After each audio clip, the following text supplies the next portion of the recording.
National Aeronautic Space Station NASAna Mars haiba planet asida ising leiba thengnakhre achouba isingi reservoir amagumani masida thengnarise masina akoigi samudra sida haisinba tholagadi samudra jadum fuloiba ngamgani habani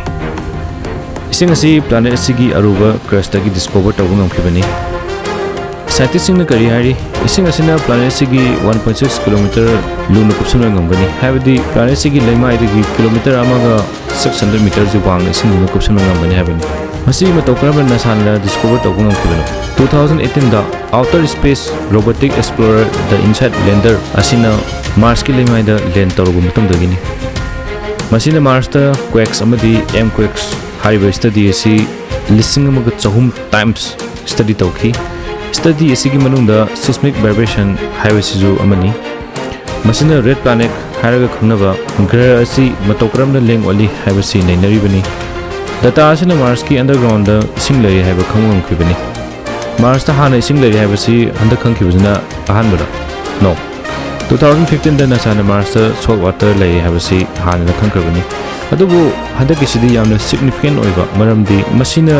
hena pakpa chawwa isingi saruk haibadi miyobagi inhabitant ama semagi othopal lairi haibagi khudam phangba sini adubu ising asi tarai lokthopadi yagani thajide maramdi ising asi planet asigi crust ki manung ithang thangba saruk laimai dagi 11 to 20 kilometers sangaga tiny cracks amadi pores singi marakta trap toroga leibajinani ising asi lokthoppa haibasi scientists singi achauba challenge amani maramdi akoigi planet asida ising lokthoppa matamda achauba drills amadi equipment kya sangi masiga samanana mars jo ising lokthokke harabadi drills amadi high level technology yarba equipments kaya ma changani machine singdu high power dakar oigani maramaduna mars haiba planet asida high level technology kaya ma akoina hana thaba dakar oi adubu scientists na kana honari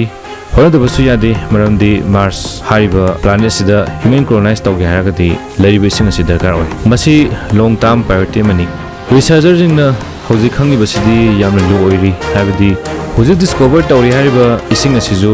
masi content amadi purpose adu understand tawnaba kana honaribani fully understand tawbu oiba natri human knowledge asi seasonal planet asi climate surface amadi interior of mars habisi maramda khangnaba kana honaribani aduga amuksu planet asida jibu panba leramra amadi maki evolution asi maramda khangnaba kana honari source kayana haikiba leikre 3 billion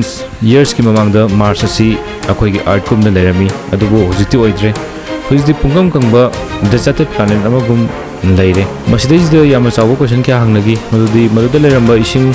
madu leramba khudima kadada chakhragi kadada mangkhrabagi habasini akoi miyobena hope kaya ma tawri wang kya ma hangli adugo hangibu wang singji pakhumji ngasi scientist sing researcher jing da kana honadana pakhum sing asi tamatamna piba hawli